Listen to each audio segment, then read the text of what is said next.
Bismillahirrahmanirrahim. Assalamualaikum warahmatullahi wabarakatuh. Innal hamdalillah nahmaduhu wa nasta'inuhu wa nastaghfiruh wa na'udzu billahi min shururi anfusina wa sayyiati a'malina. Man yahdihillahu fala mudilla lahu wa man yudlil fala hadiya lahu. Wa ashhadu an la ilaha illallah wahdahu la sharika lahu.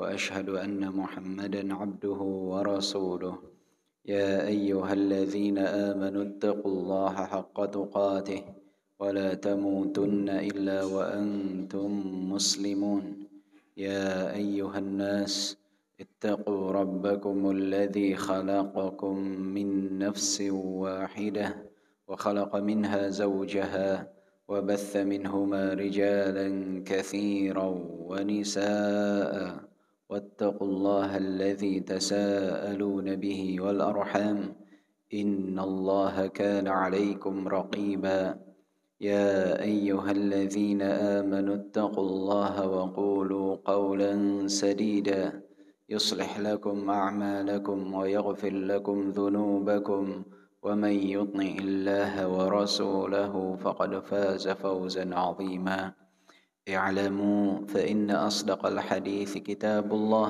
وخير الهدي هدي محمد صلى الله عليه وسلم وشر الأمور محدثاتها وكل محدثة بدعة وكل بدعة ضلالة وكل ضلالة في النار فنعوذ بالله من البدع ومن الضلالات ومن النار أما بعد.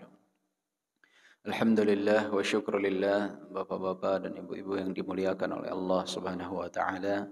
Di pagi yang berbahagia ini Allah Subhanahu wa taala berikan kesempatan dan kenikmatan kepada kita untuk berkumpul bersama di dalam rumah dari rumah-rumah Allah untuk bersama-sama mempelajari apa yang Allah Subhanahu wa taala sampaikan di dalam Al-Qur'an, apa yang Allah firmankan di dalam Al-Qur'an, dan apa yang disabdakan oleh Nabi kita Muhammad sallallahu alaihi wasallam. Nikmat yang sangat luar biasa yang Allah Subhanahu wa taala limpahkan kepada kita tersebut wajib untuk kita syukuri. Sebagaimana Allah Subhanahu wa taala berfirman, "La in syakartum la azidannakum." Jika kalian bersyukur, maka aku akan tambahkan nikmat untuk kalian. Dan juga Umar bin Abdul Aziz pernah mengatakan, qayyidu ni'amallah bisyukrillah. Ikatlah oleh kalian nikmat Allah dengan cara kalian bersyukur kepada Allah.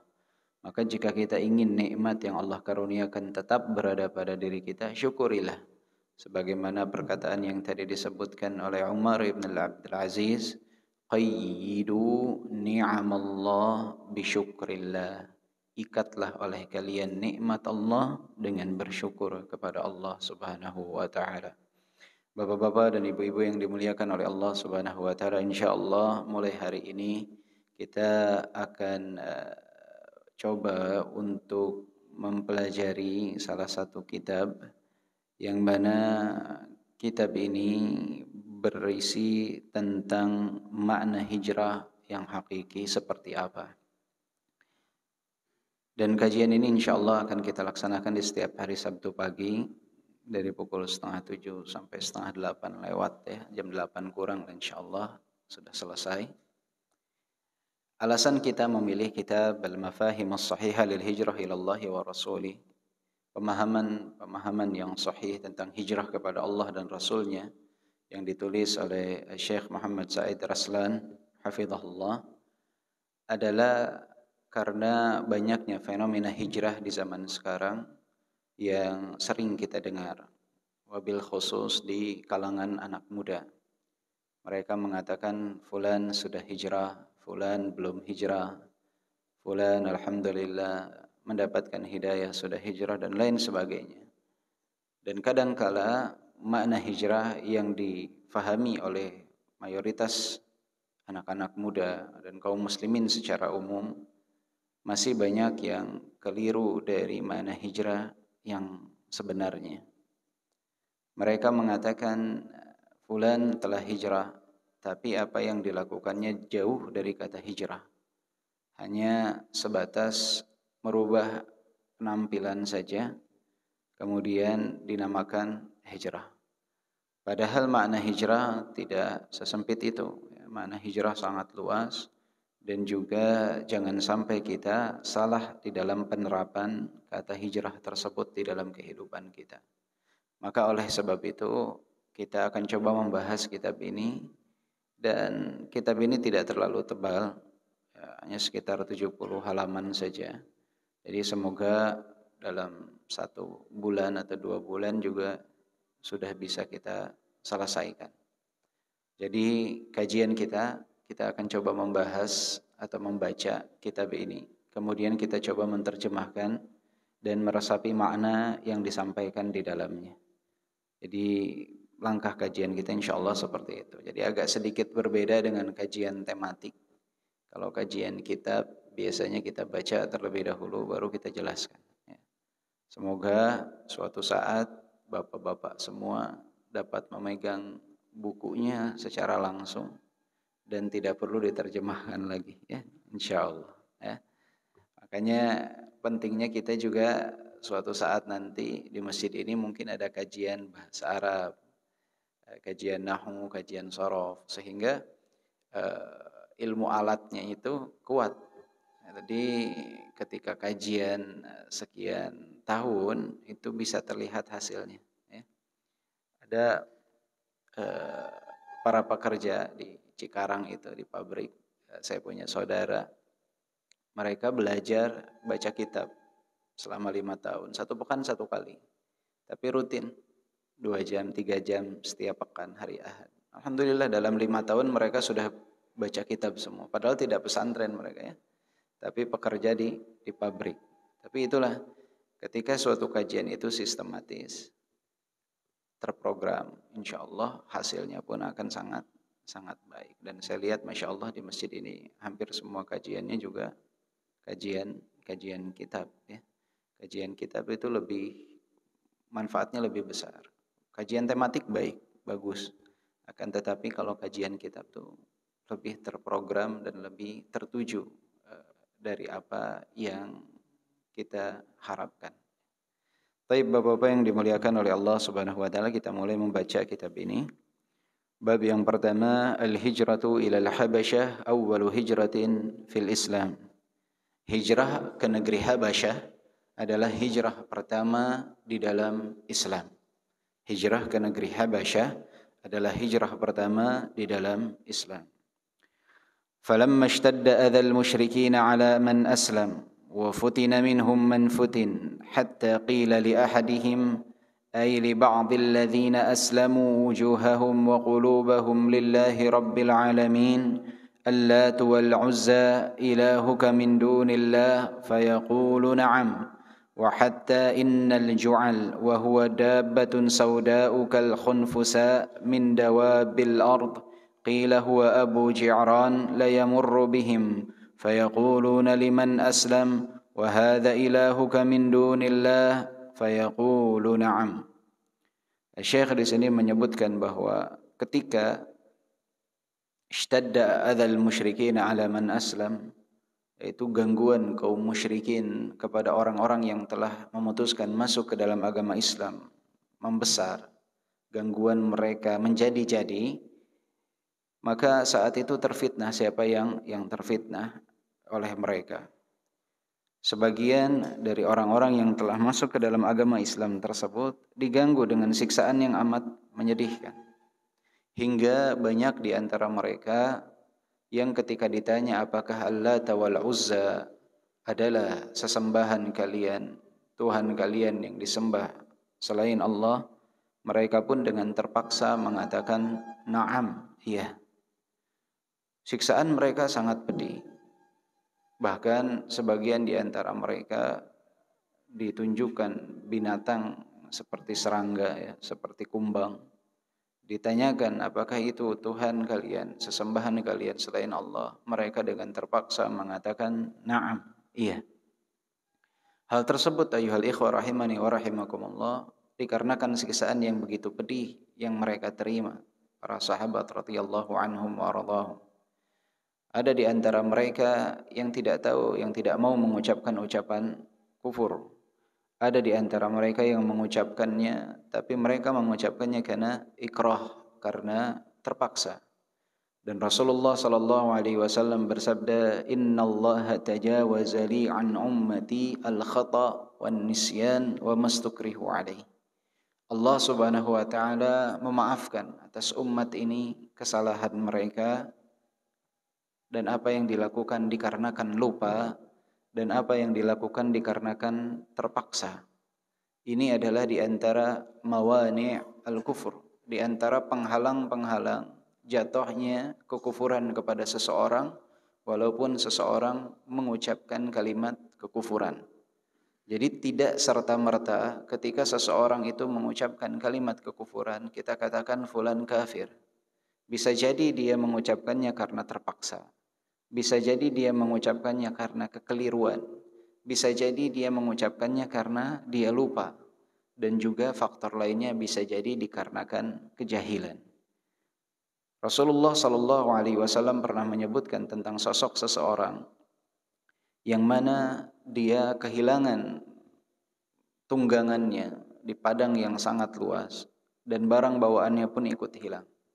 Saat itu dia sudah hampir putus asa. Tiba-tiba hewan tunggangannya itu datang dengan barang-barangnya berdiri di hadapan dia.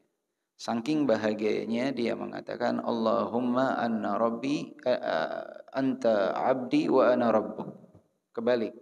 Ya Allah, engkau adalah hambaku dan aku adalah Tuhanmu. Kebalik.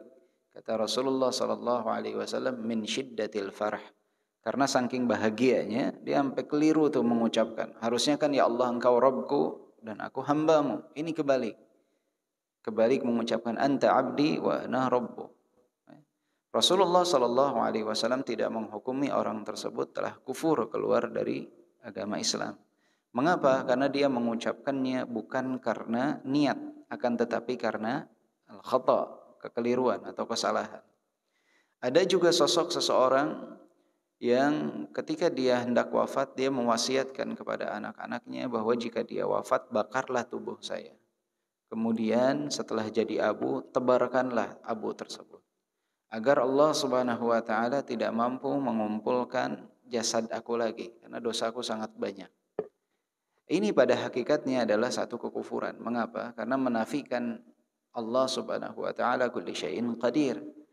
Dia mengingkari bahwa Allah Subhanahu wa taala tidak maha mampu untuk melakukan segalanya. Akan tetapi ketika dibangkitkan oleh Allah Subhanahu wa taala, kemudian ketika ditanya, "Kenapa hambaku engkau melakukan hal ini?" Maka dia mengatakan apa yang dia katakan karena kejahilannya. Dia katakan, "Aku takut ya Allah engkau akan mengazabku atas dosa yang begitu banyak yang aku lakukan." Maka Allah mengatakan, "Qad ghafartu lak, aku telah mengampuni dirimu." Andai saja apa yang dia lakukan ini menyebabkan dia menjadi orang yang kafir, tentunya tidak akan diampuni dosanya oleh Allah Subhanahu wa taala. Oleh sebab itu para ulama menyebutkan bahwa ini dia lakukan karena kejahilan, ketidaktahuan. Sehingga itu menjadi salah satu penghalang jatuhnya kekufuran kepada seseorang walaupun dia mengucapkan kalimat kufur. Jadi ada mawani, ada penghalang dijatuhkannya hukum kafir kepada orang yang melakukan suatu kekufuran. Begitupun karena terpaksa. Seseorang misalkan pistol sudah ada di kepalanya, kemudian dikatakan, ucapkan kalimat kufur. Dia mengucapkan bukan dari hatinya, tetapi karena terpaksa.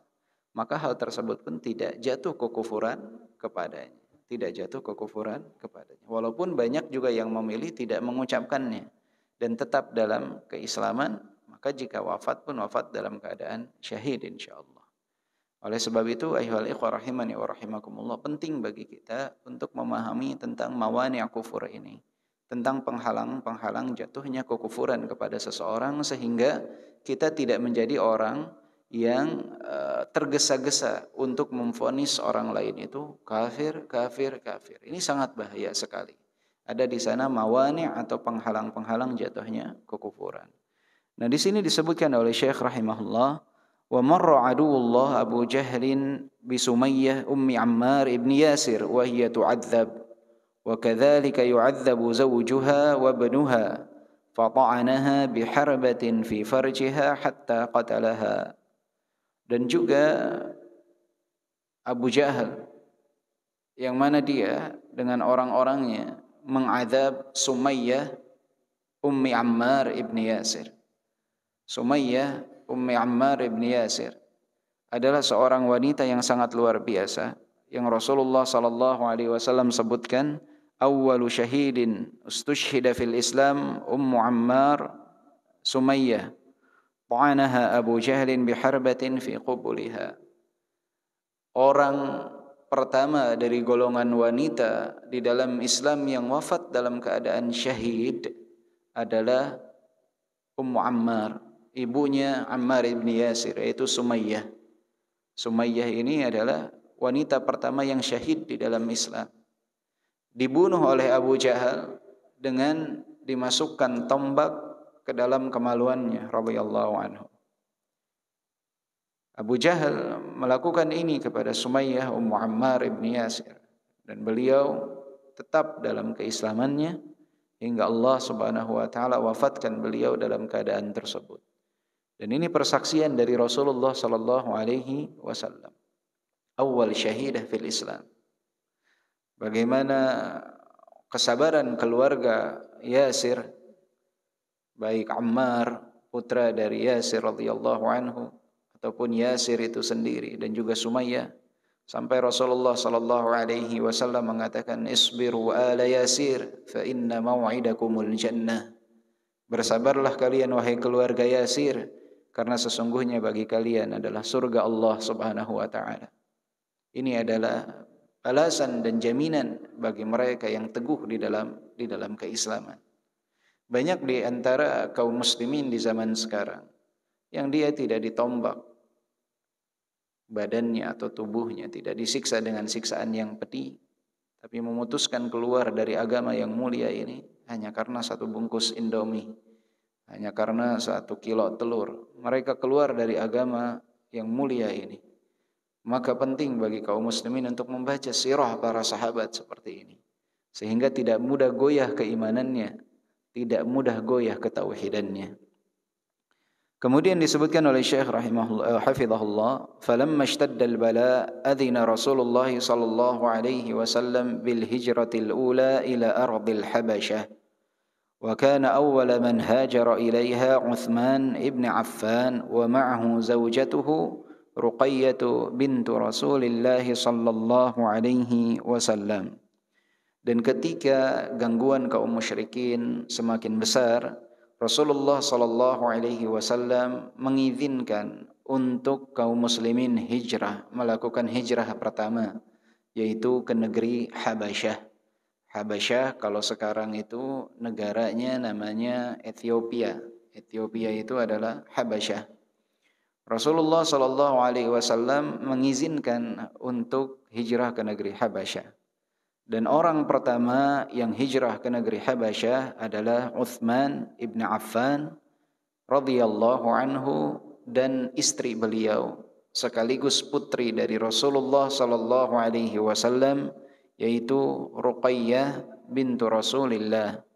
Jadi Uthman ibn Affan dan Ruqayyah adalah kelompok pertama yang hijrah dari kota Mekkah menuju negeri Habasyah. Wa kana ahlu hadhihi al-hijrati al-ula 12 rajulan wa 4 niswatin.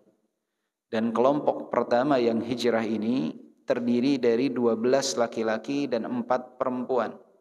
Jadi hijrah pertama ke negeri Habasyah, kelompok pertama yang hijrah totalnya ada 16 orang, 12 laki-laki dan 4 perempuan.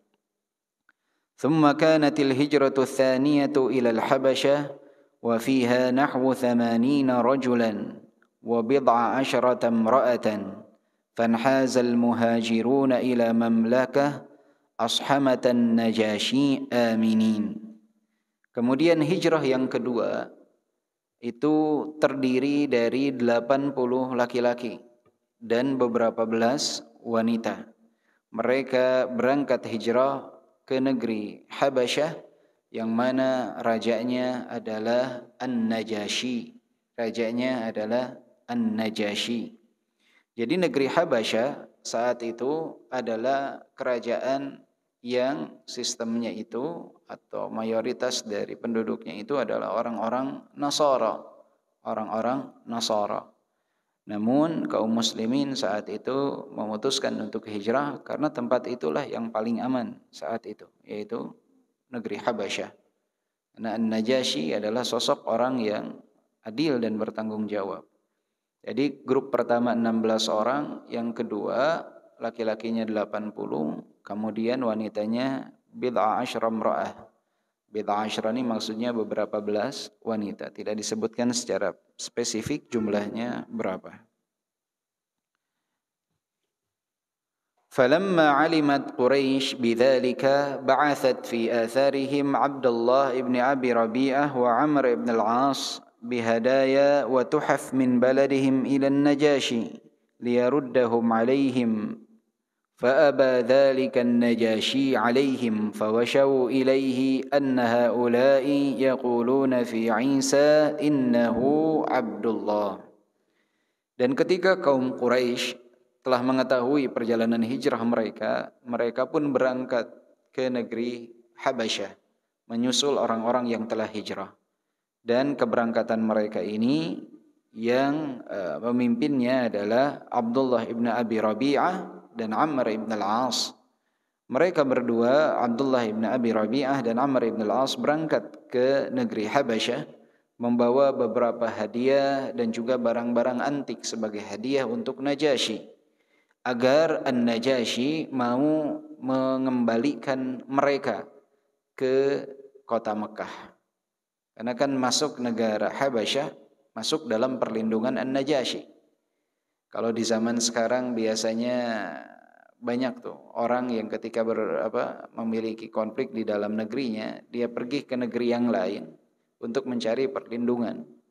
Kemudian biasanya ketika pemerintah dari negeri A tersebut ingin mengambil warganya yang pergi ke negeri B, dia biasanya melobi pemerintahan di negeri B.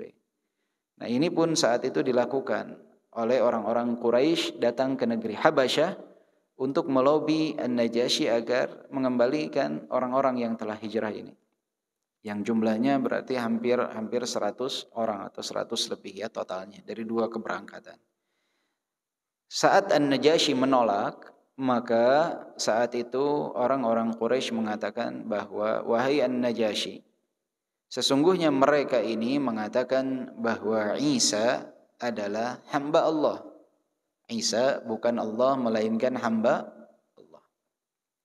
Maka saat itu فاستدعى المهاجرين إلى مجلسه ومقدمهم جعفر بن أبي طالب فلما دخلوا عليه قال ما تقولون في عيسى فتلا عليه جعفر صدرا من سورة كاف ها يا عين صاد فأخذ النجاشي عودا من الأرض فقال ما زاد عيسى على هذا ولا هذا العود رواه أحمد والبيحقي.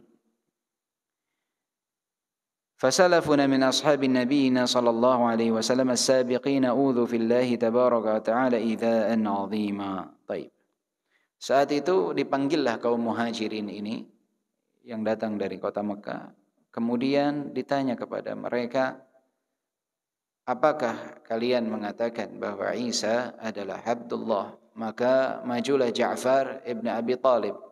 Ja'far ibn Abi Talib maju ke depan, kemudian beliau membaca surat Maryam, Kaf, Ha, Ya, Ain, Sad, dan seterusnya. Dibaca di hadapan An-Najasyi, maka An-Najasyi pun dalam hatinya mengikrarkan apa yang disampaikan oleh Ja'far ibn Abi Talib. Mengikrarkan apa yang disampaikan oleh Ja'far ibn Abi Talib. Dan akhirnya An-Najasyi ini masuk ke dalam agama Islam. Masuk ke dalam agama Islam, ya. Mendapatkan hidayah dari Allah Subhanahu wa taala, namun tidak menampakkan keislaman di hadapan kaumnya. Sehingga ketika An-Najasyi wafat, Rasulullah sallallahu alaihi wasallam melaksanakan salat ghaib atas Najasyi. Ya, disinilah pelaksanaan salat gaib yang dilakukan oleh Rasulullah sallallahu alaihi wasallam yang akhirnya para ulama berselisih pendapat. Apakah salat gaib itu dilakukan secara mutlak atau ada pembagian? Sebagian ulama mengatakan salat gaib ini menjadi kekhususan Nabi, tidak pada yang lain. Sebagian lagi mengatakan salat gaib itu boleh dilaksanakan atas jenazah yang mana jenazah tersebut tidak ada yang menyolatkannya. Misalkan wafat di negeri kafir, wafat di dalam penjara kaum musyrikin, atau wafat tenggelam di lautan, tidak ada yang menyolatkan, baru boleh dilaksanakan salat gaib sebagaimana kasus An-Najasyi. Sebagian ulama mengatakan tafsilnya atau pembagiannya bukan seperti itu, melainkan jika ada seseorang yang wafat dan dia merupakan tokoh besar yang sangat bermanfaat untuk umat ini, maka boleh dilaksanakan salat gaib. Karena An-Najasyi ini adalah seorang tokoh yang membantu di dalam hijrah pertama kaum muslimin dan hijrah kedua ke negeri Habasyah. Disinilah para ulama berselisih pendapat tentang pelaksanaan salat gaib. Ada juga yang membolehkan secara mutlak. Jadi walaupun dia bukan tokoh besar, dia bukan seseorang yang tidak disolatkan ketika wafat, artinya berada di negeri kaum muslimin, dia boleh disolatkan untuk pelaksanaan salat gaib. Ya. Kalau para ulama di kota Makkah dan Madinah, itu banyak di antara mereka yang lebih condong pendapatnya bahwa pelaksanaan salat gaib ini hanya khusus ketika seseorang itu tidak disolatkan atau tidak diurus jenazahnya atau berada wafat di negeri kafir yang tidak disolatkan. Akan tetapi karena ini adalah perkara ijtihadiyah dari para ulama, sehingga dahulu ketika Raja Abdullah wafat, ketika Raja Salman memimpin, Raja Salman memerintahkan untuk dilaksanakan salat gaib. Karena Raja Abdullah wafat di kota Riyadh, sedangkan di kota Mekah dan Madinah kan belum menyolatkan. Mereka diperintahkan untuk menyolatkan, maka perkara ijtihadiyah, para imam di sana pun melaksanakan salat gaib di kota Madinah dan di kota Makkah. Ya, jadi perbedaan pandangan tentang pelaksanaan salat gaib seperti ini jangan menjadikan konflik di antara kaum muslimin, karena ini adalah perbedaan sudut pandang para ulama dalam memandang suatu hadis, ya, yang jadi patokan mereka sama, yaitu tentang peristiwa wafatnya An-Najasyi, tapi sudut pandang mereka berbeda tentang hal tersebut. Maka seperti ini adalah khilaf yang seorang harus berlapang dada di dalam perkara tersebut. Kemudian di sini disebutkan fasalafuna min ashabi nabiyina sallallahu alaihi wasallam as-sabiqina udhu fillahi tabaraka wa ta'ala idza'an 'azima 'udzibu wa turidu wa kharaju min diyarihim wa ahlihim wa durihim wa mumtalakatihim muhajirina ila Allah rabbil alamin. Dan orang-orang terdahulu dari sahabat-sahabat Nabi Muhammad sallallahu alaihi wasallam, mereka diganggu karena mereka masuk ke dalam agama Allah yang mulia dengan gangguan yang begitu dahsyat. Mereka diazab, mereka diusir, mereka dikeluarkan dari rumah mereka, dari keluarga mereka, bahkan dari kepemilikan mereka, rumah mereka, tanah mereka, mereka diusir. Mereka hijrah menuju Allah Subhanahu wa ta'ala. Mereka hijrah menuju Allah Subhanahu wa ta'ala. Ya. Jadi banyak di antara para sahabat itu yang hartanya mereka tinggalkan, hijrah kepada Allah Subhanahu wa ta'ala. Contohnya adalah Mus'ab ibn Umair. Mus'ab ibn Umair ini adalah sosok yang sangat kaya raya di kota Mekah. Luar biasa kekayaannya. Ya. Beliau dijuluki awal safir fil Islam, dijuluki duta besar pertama Islam. Di dalam perang Uhud, beliau bertugas membawa bendera perang. Tangan beliau ditebas oleh kaum musyrikin. Putus, tidak berhenti di sana. Beliau ambil dengan tangan kirinya. Tangan kirinya memegang bendera perang, ditebas. Putus, tidak berhenti berperang di sana. Beliau dekap dengan sisa lengan beliau. Sampai akhirnya beliau wafat dengan 80 tusukan di tubuh beliau kurang lebih. Dan ketika wafat itu, beliau tidak memiliki harta yang cukup untuk menutupi tubuhnya. Jadi kain yang beliau miliki itu tidak cukup menutupi tubuhnya. Jadi jika bagian kepalanya ditutup, bagian kakinya kelihatan. Jika bagian kakinya ditutup, bagian kepalanya terlihat. Semua mereka atau beliau korbankan di jalan Allah Subhanahu wa taala. Hijrah betul-betul kepada Allah Subhanahu wa taala. Hartanya ditinggalkan karena memang tidak bisa dibawa. Beliau tinggalkan. Apa yang dapat disedekahkan, beliau sedekahkan. Ini hakikat hijrah yang dilakukan oleh sahabat radhiyallahu anhum. Mereka hijrahnya enggak setengah-setengah, full di dalam hijrah kepada Allah Subhanahu wa taala. Walam yakunu min ahli al-bihar wa innama kanu min ahli as-sahra wa ma'a dhalika fa innahum rakibul bahra ala matnihi wa shaqqu 'ubabahu ila ad-daffati al-ukhra ila al-habashah min ajli an yafirru bidinihim wa min ajli an ya'budu rabbahum tabaraka wa ta'ala ba'idan an 'idha'i quraisyin lahum. Mereka itu bukan orang yang ahli di dalam perlautan. Artinya bukan orang yang sering atau pernah, mungkin mayoritas dari mereka belum pernah melewati lautan. Mereka itu ahli di padang pasir, sahara, di daratan. Tapi mereka memberanikan diri untuk hijrah dari kota Mekah ke negeri Habasyah melewati lautan. Mereka beranikan hal tersebut. Mereka pergi dari satu benua ke benua yang lain. Yang mereka lakukan itu adalah agar mereka dapat menyembah Allah Subhanahu wa taala tanpa gangguan dari kaum musyrikin.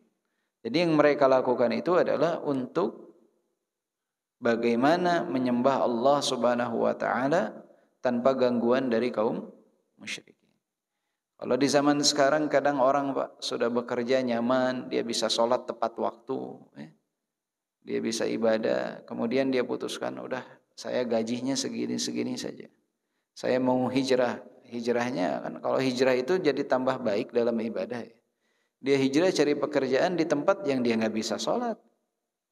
Dia harus menuangkan minuman keras kepada tamu-tamu yang hadir. Dia harus melanggar banyak dari syariat Islam. Maka berbeda jauh dengan para sahabat radhiyallahu anhu. Mereka tinggalkan dunia agar bisa beribadah kepada Allah Subhanahu wa taala. Banyak kaum muslimin saat ini meninggalkan ibadah hanya untuk mengejar dunia. Meninggalkan ibadah hanya untuk mengejar dunia. Maka kita harus mencontoh para sahabat radhiyallahu anhum. Lamma ra'at Quraisyun amra Rasulillah sallallahu alaihi wasallam yantashir, ajma'u ala bani Hashim wa bani Abdul Muttalib wa bani Abdi Manaf ألا يبايعوهم ولا يناقحوهم ولا يكلموهم ولا يجالسوهم حتى يسلموا إليهم رسول الله صلى الله عليه وسلم وكتبوا بذلك صحيفة وعلقوها في جوف الكعبة فانحاز بنو هاشم وبنو عبد المطلب مؤمنهم وكافرهم إلى الشعب إلا أبا لهب فإنه ظاهر قريشا وحبس رسول الله صلى الله عليه وسلم ومن معه في شعب أبي طالب نحو 3 سنين.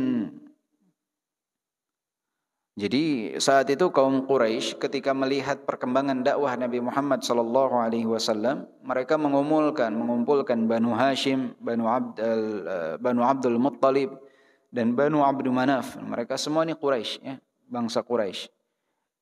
Mereka menyepakati agar tidak ada di antara mereka yang menikahi ataupun berbicara ataupun berjual beli ataupun duduk bersama orang-orang yang telah masuk ke dalam agama Islam.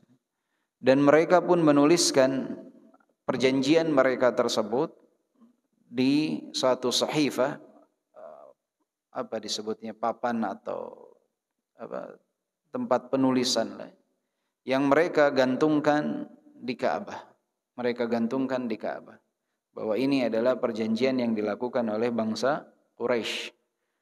Maka saat itu Rasulullah sallallahu alaihi wasallam begitu tertekan, bertahun-tahun Rasulullah sallallahu alaihi wasallam tertekan. Ya, disebutkan di sini sekitar 3 tahun. Bayangkan seperti dikucilkan di dalam negerinya sendiri. Dan itu dirasakan oleh Rasulullah dan para sahabat yang masuk ke dalam agama yang mulia ini. Ya. dijauhi, tidak diajak berbicara, tidak ini dan itu. Sangat berat. Ini yang dilakukan oleh kaum musyrikin. وعانوا من الجوع عناء شديدا حتى أكلوا أوراق الأشجار ثم ثنوا بلحاء الأشجار إلى غير ذلك مما وقع من المجاعة العظيمة وظلوا محصورين في الشعب مقاطعين من قريش 3 سنين. 3 tahun lamanya mereka berada dalam kelaparan yang dahsyat. Bahkan hanya memakan dedaunan saja yang tumbuh. Ya. Jadi sangat tersiksa sekali. Makanan itu jarang didapati, sehingga mereka berada dalam kelaparan yang dahsyat selama 3 tahun. Walamma mata Abu Talib, thumma matat Khadijah, wa bainahuma yasir, ishtadda al-bala'u ala Rasulillah sallallahu alaihi wasallam min sufaha'i qaumih. Dan ketika Abu Talib wafat, paman beliau Abu Talib wafat, dan Khadijah istri beliau wafat, dan selisih waktu dari wafatnya Abu Talib dan Khadijah ini tidak banyak, ya, sedikit. Saat itu ujian menjadi semakin besar bagi Rasulullah sallallahu alaihi wasallam. Karena yang biasa melindungi Rasulullah sallallahu alaihi wasallam adalah Abu Talib, dan Khadijah radhiyallahu anhu selalu mendukung dakwah Nabi Muhammad sallallahu alaihi wasallam. Wafat Khadijah radhiyallahu anha, wafat Abu Talib. Saat itu Rasulullah sallallahu alaihi wasallam semakin terkucilkan di bangsa Quraisy. Mereka semakin menjadi-jadi kepada Rasulullah sallallahu alaihi wasallam. Fa kharaja Rasulullah sallallahu alaihi wasallam ila Taif, ila Thaqif, rajaa an yu'u wa yansuruhu wa da'ahum ila Allah azza wa jalla. Falam yansuruhu bal adhawuhu. وكان معه مولاه زيد بن حارثة فأقام بينهم 10 أيام لا يدعو أحدا من أشرافهم إلا جاءه وكلمه فقالوا اخرج من بلدنا وأغروا به سفهاءهم فجعلوا يرمونه بالحجارة حتى دميت قدماه فانصرف راجعا من الطائف إلى مكة محزونا ودخلها في جوار المطعم بن عدي وكان يومئذ مشركا. Rasulullah sallallahu alaihi wasallam ketika mendapat gangguan yang begitu dahsyat dari kaum musyrikin di kota Mekkah, beliau memutuskan untuk hijrah ke kota Taif. Kalau sekarang dari Mekkah ke Taif itu sekitar 1 jam sampai 1,5 jam dengan kendaraan. Jaraknya sekitar 100 kilo lah kurang lebih, ya. Rasulullah hijrah berangkat ke negeri Taif dengan harapan dapat mendapatkan dukungan dari orang-orang Taif sebagaimana dukungan Najasyi kepada kaum muslimin yang hijrah ke Habasyah. Dan Rasulullah sallallahu alaihi wasallam hijrah ke Taif itu bersama Zaid ibn Harithah, sosok yang sering membantu Rasulullah sallallahu alaihi wasallam, Zaid ibn Harithah. Namun apa yang didapat ketika Rasulullah sallallahu alaihi wasallam mencoba mendakwahkan Islam kepada bangsa Taif, saat itu mereka menolak dakwah Rasulullah sallallahu alaihi wasallam. Diusir Rasulullah sallallahu alaihi wasallam dari kota Taif. Bahkan anak-anak mereka melempari Rasulullah sallallahu alaihi wasallam dengan batu hingga berdarahlah kaki-kaki Rasulullah sallallahu alaihi wasallam atas lemparan tersebut. Dan di Taif ada satu taman yang mana Rasulullah sallallahu alaihi wasallam saat itu diam di sana selama 10 hari, ya. Ada masjid yang disebut Masjid Al-Qa'. Ada juga masjid yang disebut masjid tempat Rasulullah sallallahu alaihi wasallam berdiam di sana selama 10 hari, seperti mushola kecil, ya. Sampai sekarang masih ada tempat bekas Rasulullah sallallahu alaihi wasallam berada di sana. Ada juga masjid yang berada di tengah-tengah perkebunan anggur, yang mana Rasulullah sallallahu alaihi wasallam pun pernah berjumpa dengan seorang gulam. Dia seorang Nasrani tapi akhirnya masuk Islam. Seorang Nasrani awalnya tapi masuk Islam. Sampai sekarang masjid-masjid tersebut masih ada, ya, kecil-kecil tidak besar, di kota Taif. Karena Taif ini terkenal dengan perkebunannya, dia penghasil buah-buahan. dan sangat luar biasa ya. Bapak kalau ke Taif seperti ke puncak, dingin luar biasa ya.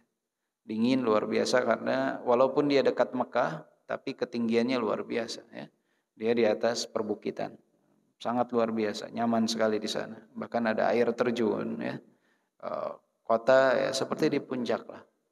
Dia sekitar 100 km dari kota Mekah. Nah, Rasulullah itu datang ke sana diusir, dilempari dengan batu. Kemudian Rasulullah sallallahu alaihi wasallam kembali ke kota Mekah. Rasulullah sallallahu alaihi wasallam kembali ke kota Mekah. وهذا إيذاء عظيم لرسول الله صلى الله عليه وسلم وأرسل ربه تبارك وتعالى إليه ملك الجبال يستأمره أن يطبق الأخشبين على أهل مكة والأخشبان جبلها اللذان هي بينهما قال لا بل استأني بهم لعل الله يخرج من أصلابهم من يعبده لا يشرك به شيئا كما في صحيحين فصلى الله وسلم وبارك عليه ما أحلمه وما أشفقه وما أرأفه. Allah Subhanahu wa taala pun memerintahkan malaikat jibal, malaikat yang menjaga gunung, untuk menempelkan di antara gunung-gunung tersebut kepada penduduk kota Mekah agar mereka dihimpit dengan gunung. Namun Rasulullah sallallahu alaihi wasallam ketika ditawari hal tersebut menolak. Rasulullah sallallahu alaihi wasallam mengatakan la, tidak. Balistani bihim la'alla Allah yukhriju min aslabihim man ya'buduhu la yusyriku bihi syai'a. Rasulullah sallallahu alaihi wasallam berharap semoga Allah Subhanahu wa taala mengeluarkan dari mereka siapa yang menyembah Allah dan tidak berbuat kesyirikan kepada Allah. Jangan lakukan itu. Dan Syekh menyebutkan di sini bagaimana kelembutan Rasulullah sallallahu alaihi wasallam. Bagaimana kemuliaan Rasulullah sallallahu alaihi wasallam. Diganggu, disiksa, kaumnya disakiti. Tetapi tidak menjadikan Rasulullah sallallahu alaihi wasallam ingin membalas dendam kepada mereka. Bahkan Rasulullah mengatakan jangan engkau himpitkan di antara dua gunung tersebut. Karena semoga Allah Subhanahu wa taala mengeluarkan siapa di antara mereka yang beriman kepada Allah dan Rasul-Nya. Siapa yang menyembah Allah Subhanahu wa taala. Dan ini yang harus dimiliki oleh kita, yaitu kelembutan di dalam berdakwah di jalan Allah Subhanahu wa taala. Disebutkan ma rifqu fi syai'in illa zanah wa ma nuzi'a min syai'in illa syanah. Tidaklah kelembutan dalam sesuatu kecuali akan memperindahnya, dan tidaklah ketika kelembutan dicabut dari suatu perkara kecuali akan memperkeruh hal tersebut. Maka kelembutan ini adalah asal dari dakwah yang mulia ini. Memang tidak selalu harus lembut. Jika kaum muslimin diperangi, kemudian berada di medan peperangan, ya harus berperang. Bukan ditampar pipi kiri, disodorkan pipi kanan, tidak. Dalam Islam kita harus membela diri, iya. Tetapi dasar dalam dakwah ini adalah kelemah lembutan. Maka jika kita ingin menasehati anak kita, menasehati orang tua kita, menasehati istri kita, menasehati siapapun, maka perlu yang namanya kelembutan. Perlu yang namanya kelembutan. Kadangkala kasarnya kita di dalam melafatkan sesuatu kepada seseorang, walaupun itu adalah kebenaran dan dalam rangka nasihat, bisa menyebabkan orang lari dari nasihat yang kita berikan. Dia bisa jadi menolak, padahal nasihatnya betul. Tapi ketika caranya keliru, lafadznya kasar, itu akan membuat orang lari dari dakwah yang mulia ini. Kemudian Syekh di sini menyebutkan bab yang kedua, al-hijratu ilal madinatin nabawiyah. Hijrah menuju kota Madinah an-Nabawiyah. Al-Madinah, Bapak yang dimuliakan oleh Allah Subhanahu wa taala, ini adalah salah satu nama yang disematkan kepada kota Madinah. Bahkan Madinah secara bahasa artinya kota. Tapi ketika sudah dimasuki alif dan lam al-Madinah, maka orang semua sudah tahu bahwa kota yang dimaksud adalah kotanya Nabi Muhammad sallallahu alaihi wasallam. Jadi Madinah secara bahasa artinya kota. Tapi kalau sudah disebut Al-Madinah, alif dan lam disematkan di sana, orang sudah tahu ini adalah kota Nabi Muhammad sallallahu alaihi wasallam. Kota ini disebut Madinatun Nabi, disebut kota Nabi. Kota ini juga disebut Yathrib. Ini adalah nama pertama yang disematkan kepada kota Madinah, yaitu Yathrib. Yathrib ini adalah salah seorang tokoh dari keturunan Nabi Nuh alaihi salam. Jadi orang-orang pertama yang menduduki kota Madinah dahulu adalah disebut dengan keturunan Nabi Nuh alaihi salam, Bani Amaliqah. Jadi yang pertama menduduki kota Madinah itu adalah Bani Amaliqah. Mereka disebut Bani Amaliqah dikarenakan tubuh mereka itu imlaq, tinggi besar. Mereka adalah keturunan Nabi Nuh alaihi salam. Tokoh yang terkemuka dari Bani Amaliqah ini bernama Yathrib. Sehingga nama kota tersebut disebut kota Yathrib. Sama kayak kita di zaman sekarang kalau ada tokoh dibuat nama jalan, nah ini tokoh dibuat nama kota, disebut Yathrib. Selain Bani Amaliqah, orang-orang yang pertama kali menduduki kota Madinah juga adalah Bani Qahtan. Bani Qahtan ini adalah orang-orang yang hijrah dari negeri Yaman setelah bendungan di negeri Yaman, bendungan dari kerajaan Sabah hancur, terjadi banjir yang dahsyat. Maka saat itu banyak yang hijrah dari negeri Yaman, di antaranya Bani Qahtan, yang darinya berasal kaum Aus dan Khazraj. Itu juga hijrah ke kota Madinah.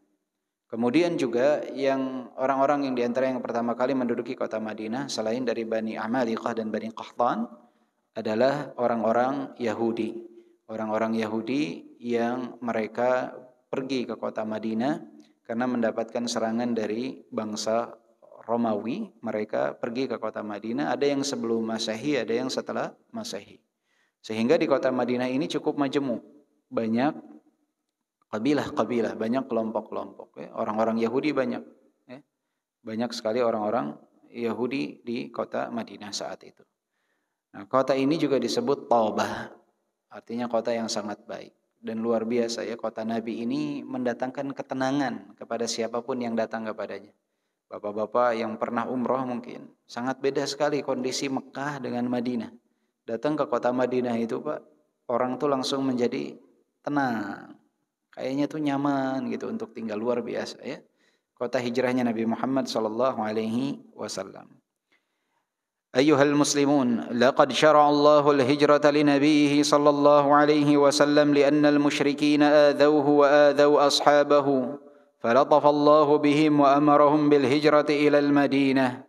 Wahai kaum muslimin, Allah Subhanahu wa taala telah mensyariatkan hijrah kepada Nabi Muhammad sallallahu alaihi wasallam karena gangguan dari kaum musyrikin dan gangguan mereka kepada sahabat-sahabat Nabi Muhammad sallallahu alaihi wasallam. Maka Allah Zat yang Maha Lembut memerintahkan mereka untuk hijrah ke kota Madinah. Wa kana dzalika idzanan bi nusratil muslimin wa dhuhurid din wa qiyam awwal dawlatin fil Islam wa khizyil kafarati min ahli al-kitab wal musyrikin wal hijratu ala hadzal wajhi ila ghairi Makkah baqiyatun ila an ya'ti Allah bi amrih. Maka saat itu perjalanan hijrah ini adalah untuk memenangkan kaum muslimin dan nampaknya agama hingga terbentuklah negara pertama di dalam Islam.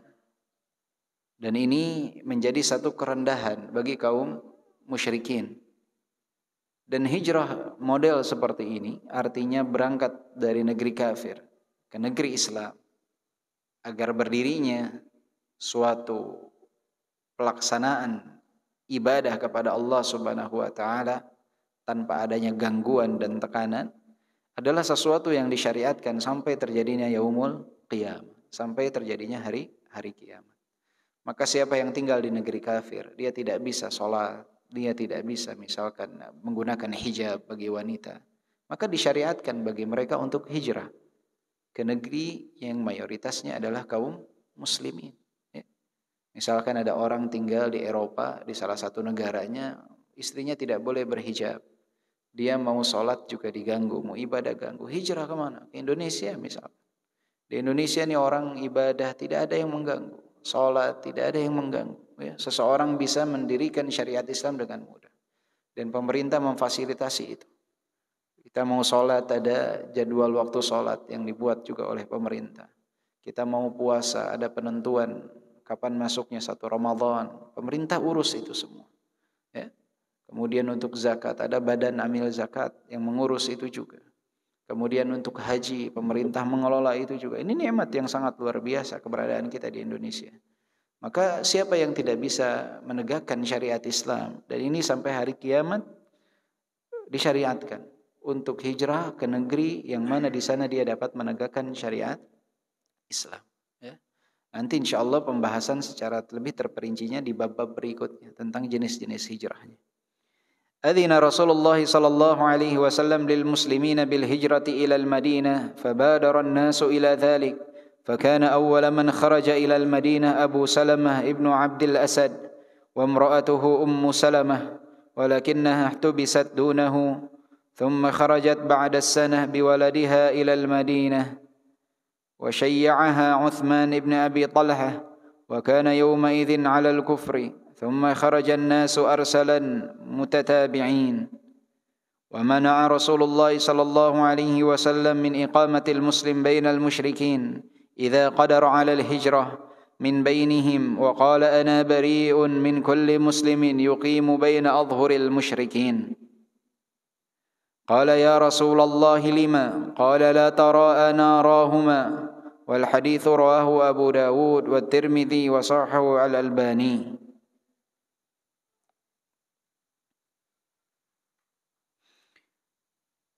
Rasulullah Shallallahu Alaihi Wasallam kemudian mengizinkan kaum muslimin untuk hijrah ke kota Madinah, dan kaum muslimin berbondong-bondong untuk hijrah ke kota Madinah. Dan yang pertama hijrah ke kota Madinah adalah Abu Salamah ibnu Abdul Asad dan istrinya yaitu Ummu Salamah. Abu Salamah dan Ummu Salamah. Akan tetapi dia tertahan saat itu Ummu Salamah dan baru menyusul suaminya itu di tahun berikutnya setelah lahir putranya. Dan Rasulullah Shallallahu Alaihi Wasallam melarang kaum muslimin untuk tetap tinggal saat itu di negeri kufar. Rasulullah Shallallahu Alaihi Wasallam bersabda, "Ana bari'un min kulli muslim yuqimu baina adhuril musyrikin." Aku berlepas diri dari setiap muslim yang tinggal di antara kaum musyrikin. Bagi yang mampu hijrah tapi tetap tinggal di Mekah, aku berlepas diri darinya, kata Rasulullah sallallahu alaihi wasallam. Hingga berbondong-bondong kaum muslimin hijrah ke kota Madinah.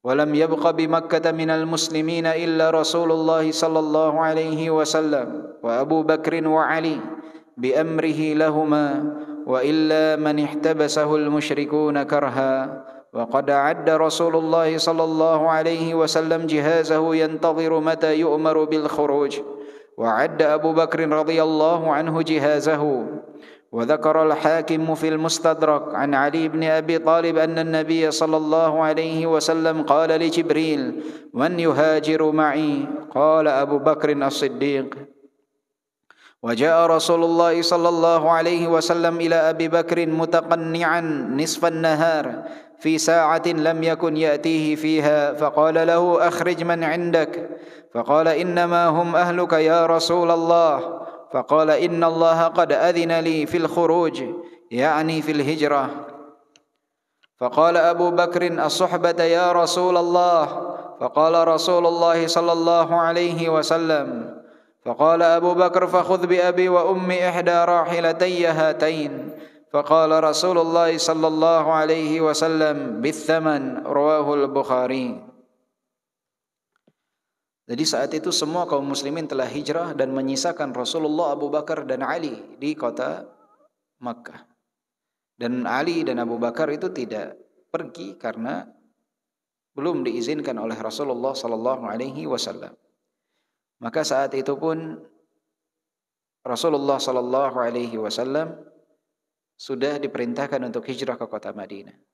Maka dari hadis Ali bin Abi Thalib Rasulullah berkata kepada Jibril, "Man yuhajiru ma'i?" Siapa yang menemaniku berhijrah ke kota Madinah? Maka saat itu dikatakan Abu Bakar As-Siddiq, karena Ali bin Abi Thalib berdiam di tempat Rasulullah sallallahu alaihi wasallam untuk mengelabui kaum musyrikin yang hendak membunuh Rasulullah sallallahu alaihi wasallam. Maka di tengah siang bolong Rasulullah sallallahu alaihi wasallam mendatangi Abu Bakar As-Siddiq. Kemudian mengatakan kepada Abu Bakar As-Siddiq, "Innallaha qad adzina li fil khuruj." Sesungguhnya Allah Subhanahu wa taala telah mengizinkanku untuk hijrah ke kota Madinah, untuk pergi ke kota Madinah.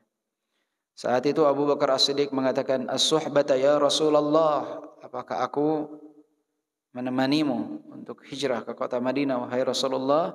Maka saat itu Rasulullah sallallahu alaihi wasallam mengatakan, "Na'am."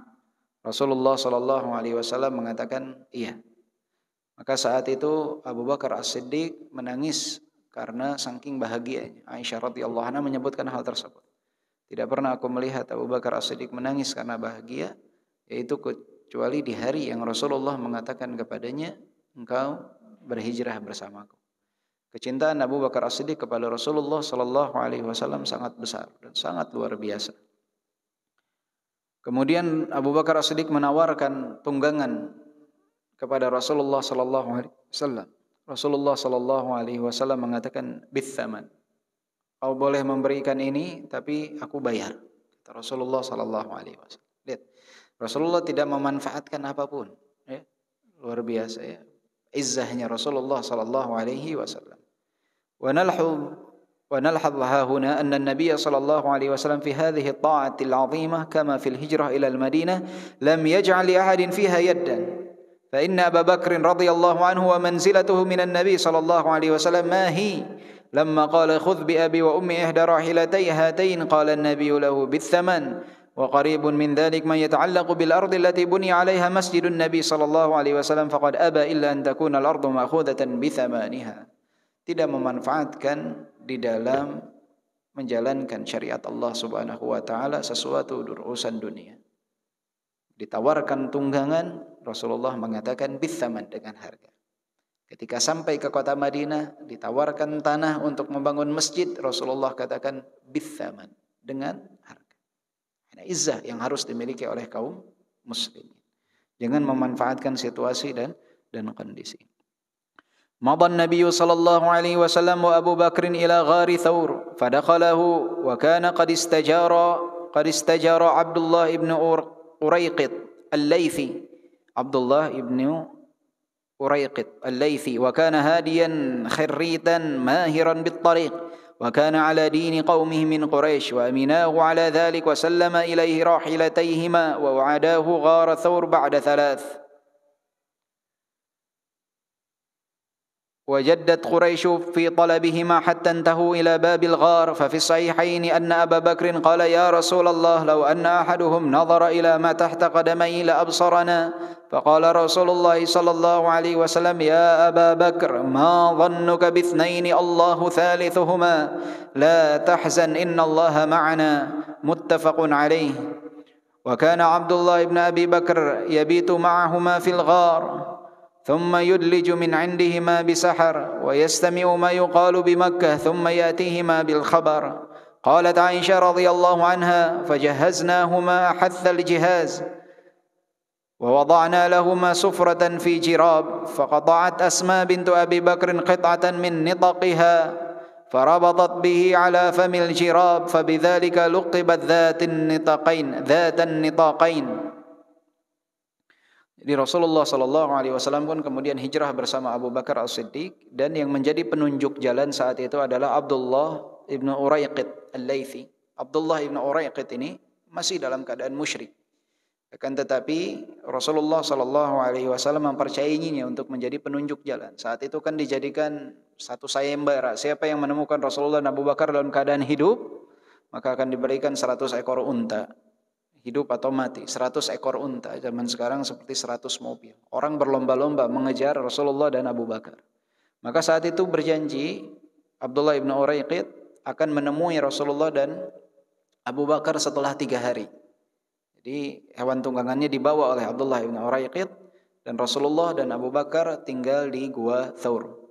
Jadi kalau kita lihat posisi sekarang dari area sekitar Masjidil Haram dengan Gua Thawr yang ada di Jabal Thur ya. Jabal Thur ada gua namanya Gua Thur. Itu dengan kota Madinah itu seperti kecohan. Jadi harusnya ke daerah utara, ke kota Madinah, ini ke arah selatan terlebih dahulu singgah di Gua Thur. Saat itu kaki-kaki kaum musyrikin itu sudah nampak di hadapan Gua Thur. Mereka sudah mengikuti jejak langkah Rasulullah sallallahu alaihi wasallam dan Abu Bakar As-Siddiq. Maka Rasulullah sallallahu alaihi wasallam pun saat itu bersama Abu Bakar As-Siddiq berada dalam gua. Abu Bakar merasa khawatir atas keselamatan Rasulullah sallallahu alaihi wasallam. Ya Rasulullah, andai saja mereka melihat kaki mereka ke bawah, mereka akan melihat posisi kita. Khawatir Rasulullah atas keselamatan Abu Bakar atas keselamatan Rasulullah sallallahu alaihi wasallam. Maka saat itu Rasulullah sallallahu alaihi wasallam mengatakan, "Ya Aba Bakar, ma dhannuka bithnain Allahu thalithuhuma." Wahai Abu Bakar, bagaimana kiranya tentang dua orang yang ketiganya itu adalah Allah Subhanahu wa taala. Allah bersama kita. Allah yang akan melindungi kita. La tahzan, jangan bersedih. Maka turunlah surat At-Taubah ayat ke-40 berkenaan dengan peristiwa ini. Surat At-Taubah ayat ke-40, "Thaniyatnaini idhuma fil ghar idh yaqulu li sahibihi la tahzan innallaha ma'ana."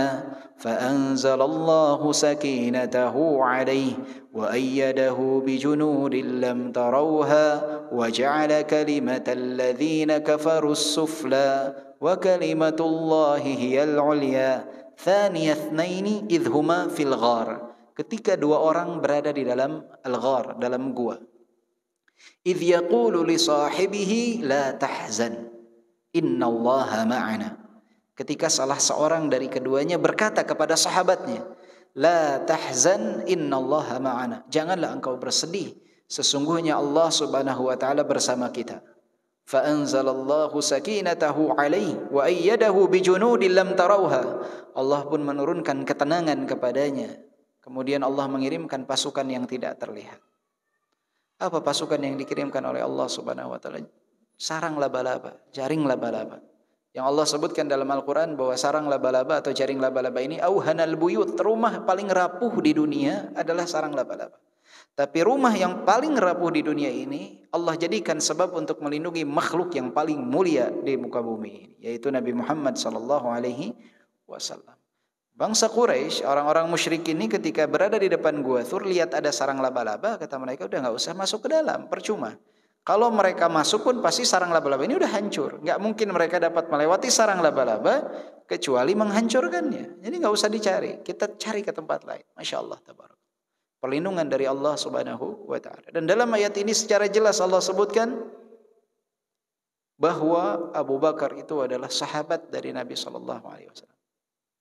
Thaniyatnaini idh huma fil ghar idh yaqulu li sahibihi, berkata kepada siapa? Sahabatnya. Maka sungguh merugi orang-orang yang dia mengaku dia beragama Islam tapi menghina Abu Bakar As-Siddiq, mencela Abu Bakar As-Siddiq. Abu Bakar As-Siddiq ini kedudukannya sangat luar biasa di sisi Nabi Muhammad sallallahu alaihi wasallam. Bahkan Rasulullah mengatakan bahwa andai saja keimanan Abu Bakar As-Siddiq ditimbang pada satu sisi dan seluruh umat keimanannya digabungkan ditimbang pada sisi yang lain, akan lebih berat keimanan Abu Bakar As-Siddiq. Kedudukannya sangat luar biasa. Ketika Rasulullah ditanya, "Ya Rasulullah, man ahabbun nas ilaik?" Wahai Rasulullah, siapa orang yang paling engkau cintai? Apa jawaban Rasulullah?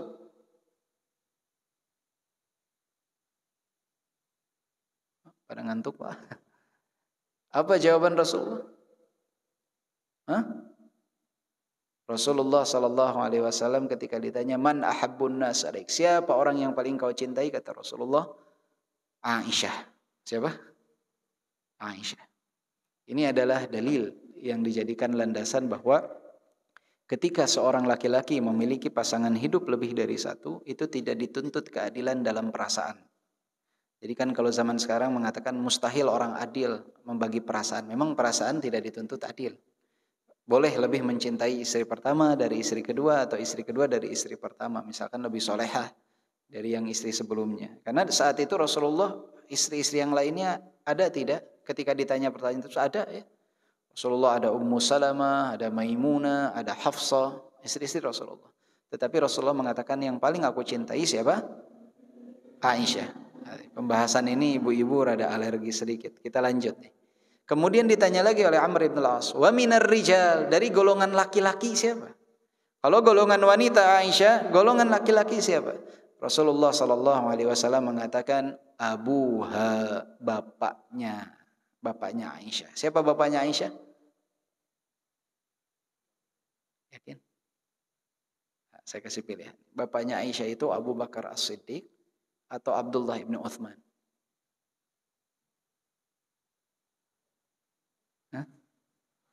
Hah?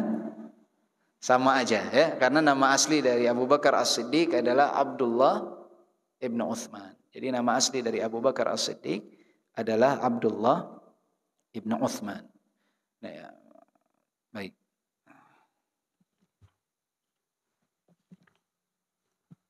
Sebelum kita tutup nih ada kisah menarik tentang Abu Bakar As-Siddiq dan bapaknya ya, yaitu Uthman atau yang dikenal dengan Abu Quhafah. Jadi ketika kaum muslimin hijrah semua ke kota Madinah, bapaknya dari Abu Bakar As-Siddiq yaitu Uthman atau Abu Quhafah itu tetap tinggal di kota Mekah. Beliau tidak ikut hijrah karena memang tidak masuk ke dalam agama Islam saat itu. Nah, ketika Yaumul Fath, hari terbukanya kota Mekah, Rasulullah dan para sahabat itu kan berbondong-bondong datang ke kota Mekah untuk terbukanya kota Mekah. Saat itu sudah diumumkan bahwa siapa yang berada di dalam rumahnya maka dia dalam keadaan aman. Tapi Abu Quhafah ini sudah tua, mungkin di atas 80 kalau usia zaman sekarang. Pandangan sudah rabun, jalan juga sudah sulit.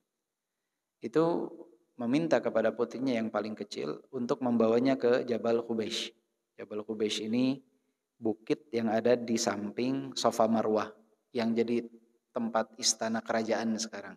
Kalau bapak-bapak pernah ke Mekah ada istana kerajaan, itu namanya Jabal Qubaish, itu di atas. Ke sana untuk melihat di mana kaum muslimin itu mau datang dari mana, bagaimana. Saat itu dibawalah Abu Quhafah ke sana oleh putrinya. Kemudian kata putrinya, mereka sudah mendekat. Maka ketika tahu mereka sudah mendekat, Abu Quhafah pun turun menuju ke rumahnya. Tapi ya karena sudah tua juga jalannya agak lambat, belum sampai dapat datang ke rumahnya, kaum muslimin sudah keburu datang. Maka Abu Quhafah pun ditahan, ya, termasuk dari tawanan saat itu. Dan nggak semua tahu ini bapaknya Abu Bakar As-Siddiq, nggak semuanya dari Mekah orang yang datang itu. Saat itu ketika Abu Bakar As-Siddiq melihat para tawanan, didapati Abu Quhafah ada di antara mereka, bapaknya. Maka Abu Bakar As-Siddiq pun membawa bapaknya ini Abu Quhafah menghadap kepada Rasulullah sallallahu alaihi wasallam.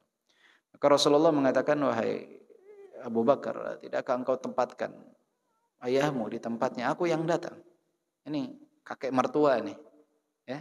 Karena setelah saat itu kan Rasulullah sudah jadi menantunya Abu Bakar As-Siddiq, Aisyah istri Rasulullah. Ini berarti kakek mertua dan kakek mertua. Aku yang datang. Kata Abu Bakar As-Siddiq, engkau lebih berhak untuk didatangi daripada mendatangi wahai Rasulullah. Saat itu di luar dugaan bapak-bapak sekalian, Abu Quhafah mengucapkan 2 kalimat syahadat di hadapan Rasulullah sallallahu alaihi wasallam. Kemudian setelah mengucapkan 2 kalimat syahadat tersebut, Abu Bakar As-Siddiq menangis. Kata Rasulullah sallallahu alaihi wasallam, "Ma yubkika ya Abu Bakar?" Apa yang membuatmu menangis wahai Abu Bakar? Kira-kira kenapa menangis? Ketika bapaknya masuk Islam, Abu Bakar menangis. Ditanya oleh Rasulullah, kenapa engkau menangis? Kira-kira kenapa tuh? Terharu. Ya. Perkiraan paling besar nih Abu Bakar terharu bapaknya masuk Islam. Ternyata ketika ditanya kenapa engkau menangis wahai Abu Bakar? Abu Bakar radhiyallahu anhu mengatakan, wahai Rasulullah, andai saja yang masuk Islam ini adalah pamanmu Abu Talib. Pasti tentunya engkau lebih bahagia. Bayangkan. Jadi Abu Bakar itu menangis memikirkan, andai saja yang masuk Islam itu adalah Abu Talib, paman Rasulullah. Pasti Rasulullah lebih bahagia. Artinya apa? Kebahagiaanmu wahai Rasulullah lebih berharga daripada kebahagiaan. Jadi kalau suruh memilih pun sepertinya Abu Bakar itu lebih memilih pamannya Rasulullah yang masuk Islam. Kenapa?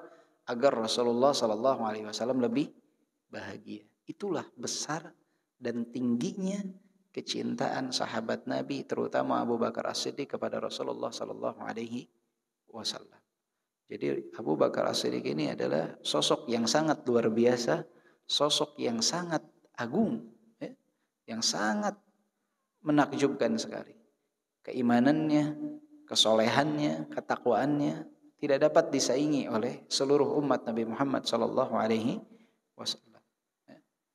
Dan kisah ini, walaupun ada beda pendapat di kalangan para ulama tentang kesahihannya, namun ibrahnya sangat luar biasa sekali. Tentang kisah Abu Quhafah. Dan Abu Bakar As-Siddiq ini satu-satunya sahabat Nabi yang 4 generasi adalah sahabat Nabi. Jadi kalau sahabat tabi'in, bedanya apa? Kalau sahabat itu orang yang beriman kepada Nabi, wafat dalam keadaan iman dan pernah berjumpa dengan Nabi, itu disebut sahabat. Kalau tabi'in, dia beriman kepada Nabi, wafat dalam keadaan iman dan pernah bertemu sahabat, tidak pernah bertemu Nabi. Jadi walaupun hidup satu zaman dengan Nabi, tapi tidak pernah bertemu Nabi, hanya bertemu sahabat Nabi, tidak dikatakan sahabat, tapi dikatakan tabi'in. Contohnya adalah Uwais Al-Qarni. Uwais Al-Qarni itu di zaman Nabi hidup, tetapi tidak sempat bertemu Nabi karena ketakwaannya dia, taatnya dia kepada ibunya, menjaga ibunya, baru bertemu sahabat-sahabat Nabi. Sehingga tidak dikatakan Uwais Al-Qarni sebagai sahabat, tapi dikatakan sebagai tabi'in. Satu-satunya keluarga yang 4 generasinya sahabat Nabi, beriman kepada Nabi, wafat dalam keadaan iman dan pernah bertemu Nabi adalah keluarganya Abu Bakar As-Siddiq. Sahabat yang lain maksimal 3 generasi. Ini 4 generasi.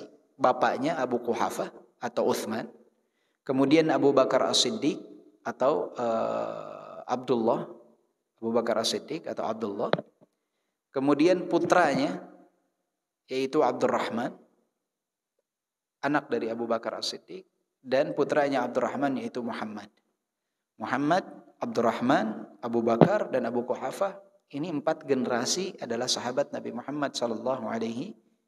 Tidak ada satupun sahabat yang 4 generasi dalam keluarganya adalah sahabat Nabi Muhammad kecuali Abu Bakar As-Siddiq radhiyallahu anhu, dan beliau adalah sahabat Nabi, mertua Nabi Muhammad sallallahu alaihi wasallam. Wallahu a'lam bishawab. Bapak yang dimuliakan oleh Allah, insyaallah kita akan lanjutkan pembahasan kita dari kitab ini pada pertemuan pekan berikutnya. Semoga Allah Subhanahu wa taala memudahkan. Kita tutup dengan doa kafaratul majlis. Subhanakallahumma wa bihamdika asyhadu an la ilaha illa anta astaghfiruka wa atubu ilaik. Walhamdulillahirabbil alamin. Assalamualaikum warahmatullahi wabarakatuh.